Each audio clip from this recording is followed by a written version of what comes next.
So there are the disclosures, and I think many speakers have already emphasized the fact that the story about the pathophysiology of sepsis continues to evolve, but there's still, it's probably fair to say, a general consensus, I think, as Dr. Ronco said earlier, that there are pro-inflammatory and anti-inflammatory phases, whether they're sequential or overlapping. There clearly are still open questions, and I think what is a relatively new part of the discussion is the patient-to-patient variability that exists, and the fact that, as has been mentioned, this is really a series of disorders, not a single disorder. And the other new part of the discussion, relatively new part of the discussion, is the DAMPs and PAMPs story, so to speak. And obviously, there's been a lot of discussion about endotoxin removal. That's a classic PAMP, if you will. So there's certainly an evolution in the discussion, but furthermore, as I mentioned, a newer part of the discussion is the DAMPs issue, and these are, in addition to the classic inflammatory mediators that we've talked about for a number of years, specifically cytokines, these are different types of compounds that may be important in the syndrome. And for instance, HMGB1 is a specific DAMP that's been investigated in terms of the ability to remove it by different extracorporeal techniques. So again, the story continues to evolve, but as Dr. Ronco mentioned, and this is in fact one of his slides, is that the early treatments that applied more targeted therapies, and these go back to studies in the late 80s, early 90s, were not successful for a variety of reasons. Of course, more recently, we're talking about somewhat more targeted removal of endotoxin with a hemoperfusion approach. But the general idea, at least of a continuous blood purification technique, is, as has been mentioned, is to basically attenuate or mitigate the concentrations of different mediators and different compounds that may not only be in the bloodstream but also in the tissue because of the interconnection between the two. And again, there's a debate about whether these phases of hyperinflammation and immunoparalysis, where they actually occur and sequential or overlapping. But this is the general idea, which continues to get a lot of attention as to the potential clinical benefit of blood purification in this patient population. This is not meant to be an inclusive list, obviously. This is focused more on cytokines, but the point of it is to emphasize that the molecules that we're interested potentially in removing with the therapies that have been talked about in this session are much larger than the typical uremic type compounds, water-soluble compounds that largely comprise the discussion in end-stage renal disease. And we'll talk about how we need to use, if we want to successfully remove these types of compounds, how we need to offer different techniques. And this really gets at that issue, I would say, reasonably well. We have a spectrum extending from, if you will, garden variety AKI to septic AKI to sepsis. So as that spectrum or evolution occurs, we need to adapt the blood purification techniques, and it would not be assumed or felt to be relevant to use a standard techniques that's used in, if you will, garden variety AKI for a disorder that's at the other end of the spectrum, specifically sepsis. So the different techniques that have largely already been described in this session are shown on this slide. Really won't talk too much about in terms of membrane-based techniques. Talk a little bit about high-volume hemofiltration. The topic of high cutoff membranes has already been addressed largely. So I'll focus a lot of my attention on absorptive membranes as a little bit different angle on this discussion. So just very basically approaching this problem, obviously with any membrane, and if we're talking about solutes or targeted removal of compounds that are not the standard water-soluble compounds easily removed by diffusion-based therapies, then again, there requires an adaptation to the usual approaches. One is to make adaptations in the transmembrane removal, either diffusive or convective removal, and that largely applies to using hemofiltration at higher volumetric rates or higher replacement fluid rates, and or a diffusion-based therapy, CVVHD, using membranes with larger pore sizes, as has already been discussed. And this cartoon just, in very basic terms, diagrams how that might be achieved. Of course, the classic example of the first instance that I showed on the previous slide, high-volume hemofiltration, was reported in this study, the Ivory study, by principal investigators Olivier Joannes-Bayou and Patrick Henry. And although this study was negative, I think, as you well know, it was a major step forward in this field, and the investigators should certainly be applauded for undertaking it, because it definitely moved the field forward, and I think there were a lot of lessons that were learned in various aspects on how to conduct trials in this patient population. Now, if we go on and move to a very basic approach to looking at what's actually happening at the membrane level, this is an idealized cartoon version, and it's basically taking a very, very small surface area of a hollow fiber membrane, and we'll drill down and talk about what's actually happening at that level. So basically, in an idealized model, you have a membrane which has cylindrical pores, all of which have the same radius, in this figure designated as R sub P. And then you have obviously a series of molecules in the bloodstream. What's shown in the slide is a molecule that has a radius of R sub S. And basically, depending on the material that the membrane is made of and the nature of the molecule that's being removed, then that molecule can either be removed across the membrane by convection or diffusion, or again, depending on the characteristics that I just mentioned, if it has access to the internal pore structure of the membrane, which is really where the substantial membrane surface area resides, not on the nominal surface of the membrane, which is where the blood contacts the membrane. If a solute has access to the internal pore structure, then there's the potential for absorption within that pore structure.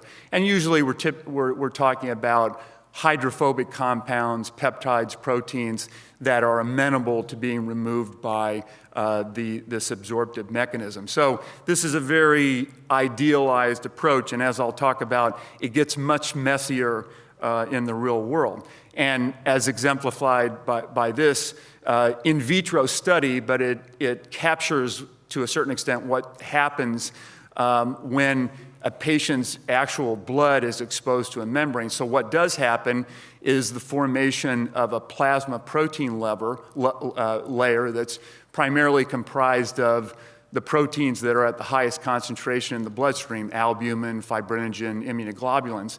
And essentially, those proteins, which are too big to fit into the pore structure of the membrane, so they sit, if you will, on top of the membrane, and in some ways can occlude pores or sit on top of pores and basically affect or reduce the permeability of the membrane. And I would emphasize, it also reduces the access of certain molecules to the pore structure of the membrane. So whether we're talking about transmembrane removal or absorptive removal, that this secondary membrane process can significantly influence the removal by both of those mechanisms. And this just shows by simply exposing a membrane to blood, obviously a protein containing solution, it markedly affects the permeability properties when a synthetic high-flux membrane is used in a filtration mode. And in fact, going back to the high cutoff story, at least some high cutoff membranes, when they're formulated in the if you will, virgin state, they actually have sieving profiles that are to the right of the glomerular basement membrane as shown in the slide. However, after contact with blood or some type of protein-containing solution, that basically shifts the sieving profile to the left of the albumin sieving curve, or to the left, excuse me, of the glomerular basement membrane. Obviously, an undesirable characteristic of an extracorporeal membrane is significant albumin loss. So there's a fine line between maximizing the removal of larger molecular weight compounds for which removal is desirable versus the removal of albumin. And that's part of the art and science of fabricating hollow fiber membranes, for sure. And what we also know from the chronic hemodiafiltration and hemofiltration literature, and actually this effect may even be more pronounced in the CRRT setting and in the acute setting, is the fact that almost instantaneously, because of this secondary membrane process, as I mentioned, the permeability of the membrane itself, of the extracorporeal membrane itself, is influenced, generally speaking, in a negative way.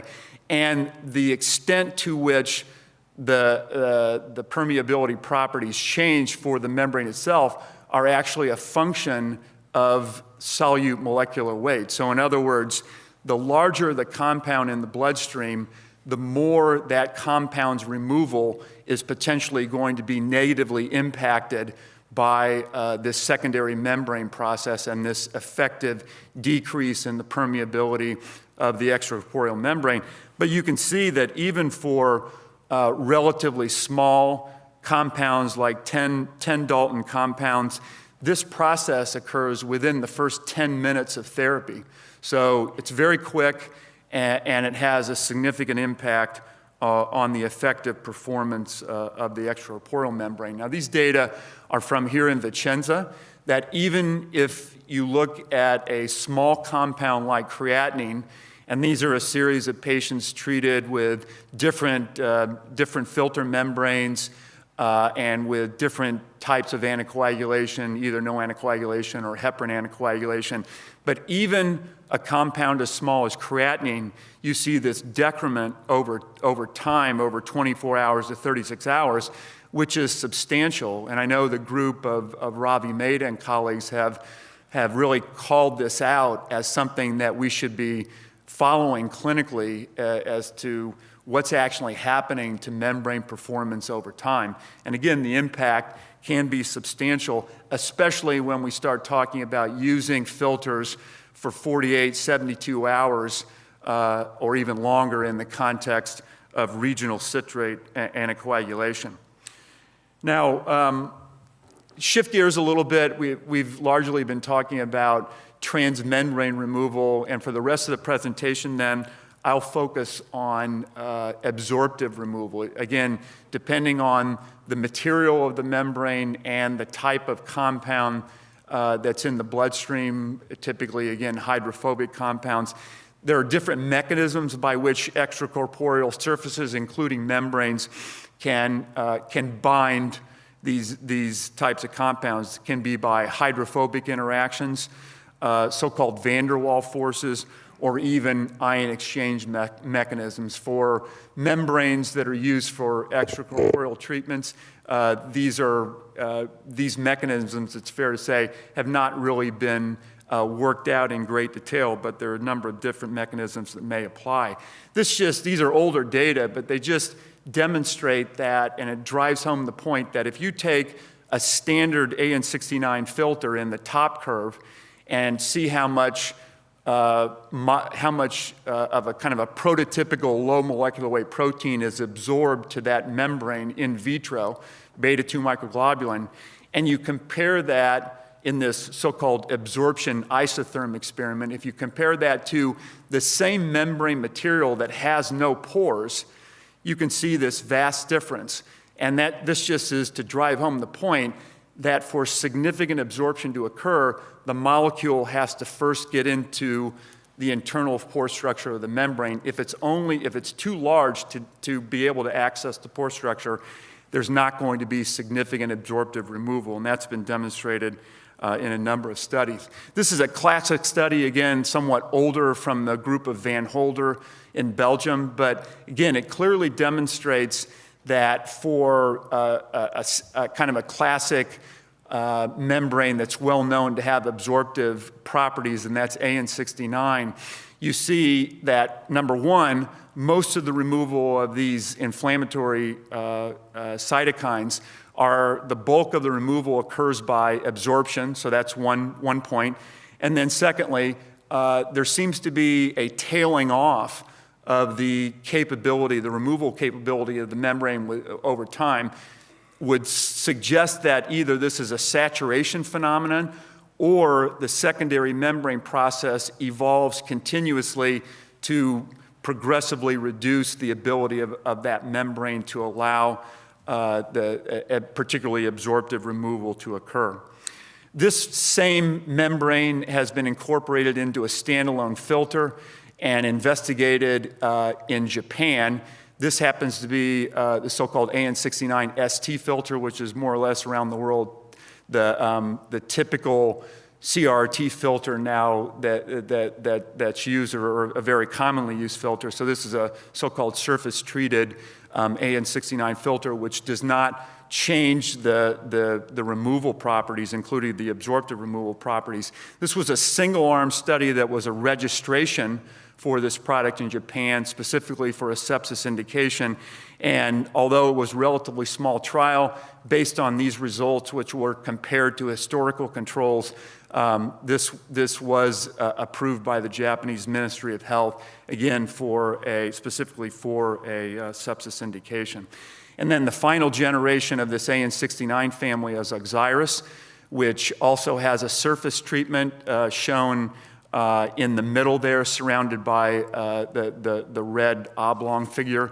And essentially, that surface treatment is at a high enough concentration, and because of its positive charge, can interact on an ionic basis with the negatively charged components of endotoxin or endotoxin fragments in the bloodstream and remove endotoxin by a binding mechanism.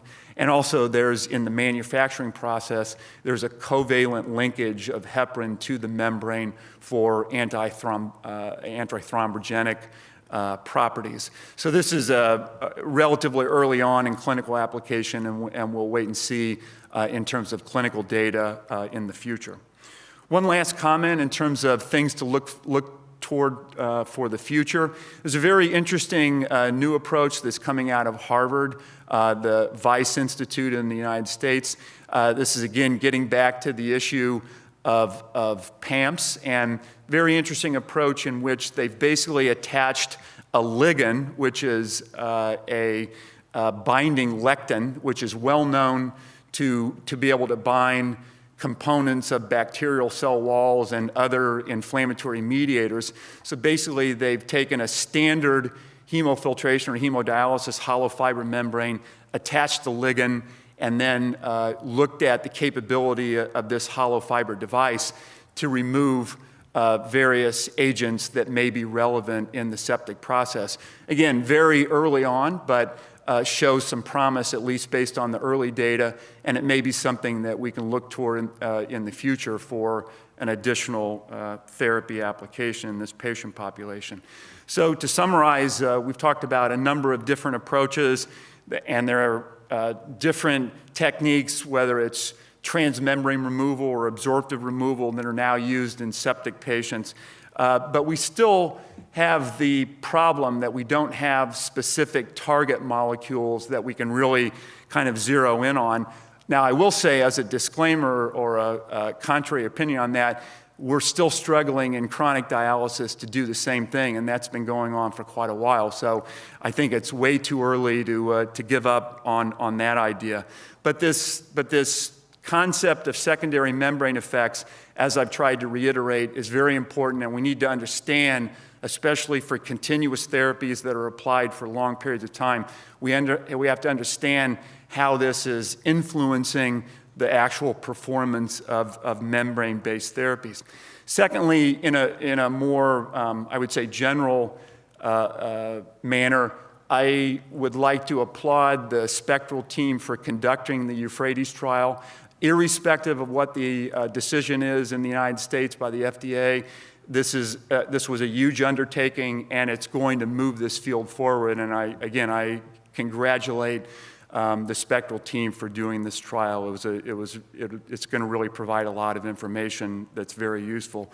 And then finally, another question may be, as we look toward future clinical trials, are non-mortality endpoints, so-called functional parameters or functional surrogate endpoints, things like endotoxin removal and other performance parameters, can those be used instead of these harder endpoints to meet certain criteria when we think about using these devices in the future? So with that, I'll close and thank you for your attention.